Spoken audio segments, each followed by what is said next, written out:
திருப்பூரில் 12ஆம் வகுப்பு தேர்வெழுதிய மாணவிகளிடம் சோதனை என்ற பெயரில் செல்மிஷத்தில் ஈடுபட்ட தேர்வு அறை பார்வையாளர் சிக்கினார். வெங்கமேடு அரசு மேல்நிலைப் பள்ளியில் 12ஆம் வகுப்பு பொதுத் தேர்வு நடந்தது. அம்மாபாளையம் பகுதியில் உள்ள தனியார் பள்ளியைச் சேர்ந்த ஆசிரியர் சம்பத்குமார் தேர்வு அறை பார்வையாளராக நியமிக்கப்பட்டிருந்தார். இந்த நிலையில் தேர்வு நடந்தபோது தேர்வு அறையில் இருந்த 6 மாணவிகளிடம் தேர்வு அறை பார்வையாளர் சம்பத்குமார் சோதனை செய்துள்ளார். இதனிடையே தேர்வு முடிந்து வெளியே வந்த மாணவிகள் பள்ளியின் தலைமை ஆசிரியரை சந்தித்து தேர்வு அறையில் தேர்வு அறை பார்வையாளர் சோதனை செய்தபோது சில்மிஷத்தில் ஈடுபட்டதாக மாணவிகள் புகார் தெரிவித்துள்ளனர். இதையடுத்து புகாரின் பேரில் சம்பத்குமாரை பிடித்து போலீசார் விசாரித்து வருகின்றனர். மாணவிகளை சோதனையிட ஏன் பெண் ஆசிரியர்கள் நியமிக்கவில்லை என்று பெற்றோர் கேள்வி எழுப்பியுள்ளனர். திறனற்ற ஸ்டாலின் ஆட்சியில் தேர்வு அறை வரை பாலியல் குற்றச்சம்பவங்கள் நீடித்துள்ளது பொதுமக்கள் மத்தியில் அதிர்ச்சியை ஏற்படுத்தியுள்ளது. ஆவினுக்கு நிதி இழப்பை ஏற்படுத்தி வரும் அதிகாரிகள் மீது நடவடிக்கை எடுக்குமாறு தமிழ்நாடு பால் முகவர்கள் தொழிலாளர்கள் நலச்சங்கம் சார்பில் ஸ்டாலினுக்கு கோரிக்கை மனு அனுப்பப்பட்டது. பால் உற்பத்தி பாதித்து ஆவினுக்கான பால் கொள்முதல் கடும் சரிவை கண்ட நிலையிலும் பால் பவுடரை தேக்கமடைய செய்து காலாவதியாக்கி இழப்பை ஏற்படுத்தி இடைத்தரகர்கள் மூலம் விற்பனை செய்ய துடிக்கும் ஆவின் அதிகாரிகள் மீது நடவடிக்கை எடுக்குமாறு மனுவில் தெரிவிக்கப்பட்டுள்ளது.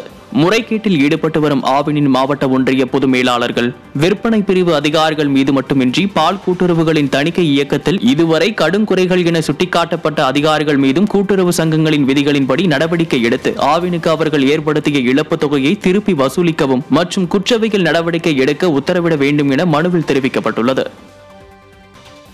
திமுகவில் திடீரென்று தங்க மகனாக வலம் வரும் வேலூர் மாவட்டம் காட்பாடி ஒன்றிய பெருங்குழு தலைவரின் வீண் ஆடம்பரத்தால் மக்களின் வரிப்பணம் வீணாவதாக குற்றச்சாட்டு எழுந்துள்ளது. காட்பாடி ஊராட்சி ஒன்றிய அலுவலகம் பல கோடி ரூபாய் மக்கள் வரிப்பணத்தில் புதிதாக கட்டி முடிக்கப்பட்டு திறந்து வைக்கப்பட்டது.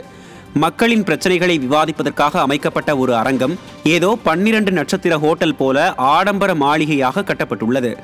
இது மட்டுமின்றி காட்பாடி ஒன்றிய பெருங்குழு தலைவராக உள்ள பல்வேறு சர்ச்சைகளுக்கு சொந்தக்காரரான திமுகவை சேர்ந்த வேல்முருகனும் ஆடம்பரத்திற்கு கொஞ்சம் கூட குறை வைக்காத வகையில் நாள்தோறும் ஜாகுவார், ஆடி போன்ற கார்களில் தனது உடல் முழுவதும் கிலோ கணக்கில் தங்க நகைகளை அணிந்து வலம் வருவது மக்களிடையே அதிர்ச்சியை ஏற்படுத்தியுள்ளது. எத்தனையோ எளிமையான தலைவர்கள் வாழ்ந்த தமிழகத்தில் சாதாரண ஒன்றிய பெருந்தலைவருக்கு இந்த ஆடம்பரமெல்லாம் தேவையா என பொதுமக்கள் மட்டுமின்றி திமுகவினரே தலையில் அடித்துக் கொள்கின்றனர். இதன் மூலம் திமுகவினர் என்றாலே ஆடம்பரம், அடாவடி, அராஜகம்தான் ஞாபகத்திற்கு வருவதாக மக்கள் விமர்சிக்கின்றனர். பாக் ஜலசந்தியில் அத்துமீறி நுழைந்து இந்திய இலங்கை மீன்பிடி பிரச்சனையை உருவாக்கும் காரைக்கால் ஆழ்கடல் இழுவை விசைப்படகுகளை விடியா திமுக அரசு கண்டுகொள்ளாமல் இருப்பதாக தேசிய பாரம்பரிய மீனவர் கூட்டமைப்பு குற்றம் சாட்டியுள்ளது. பாக் ஜலசந்தி கடல் பகுதியில் கோட்டைப்பட்டினத்தில் இருந்து 10 கடல் மைல் தொலைவில் காரைக்காலைச் சேர்ந்த 40க்கும் மேற்பட்ட ஆழ்கடல் இழுவை மீன்பிடி விசைப்படகுகள் மீன்பிடித்தனர். இதை கண்டு அதிர்ச்சி அடைந்த தமிழக மீனவர்கள் அருகில் சென்று வீடியோ எடுக்க முயன்றபோது காரைக்கால் விசைப்படகுகள் தமிழக விசைப்படகுகள் மீது மோதி சேதத்தை ஏற்படுத்தியது. இவ்வாறு அடிக்கடி பாக் ஜலசந்தியில் காரைக்கால் மீனவர்கள் அத்துமீறுவதை தடுக்க கோரி ஸ்டாலினுக்கு கோரிக்கை வைத்தும் எந்த நடவடிக்கையும் எடுக்கவில்லை. எனவே இந்த விஷயத்தில் மத்திய மாநில அரசுகள் தலையிட்டு உடனடியாக நடவடிக்கை எடுக்குமாறு தேசிய பாரம்பரிய மீனவர் கூட்டமைப்பு வலியுறுத்தியுள்ளது.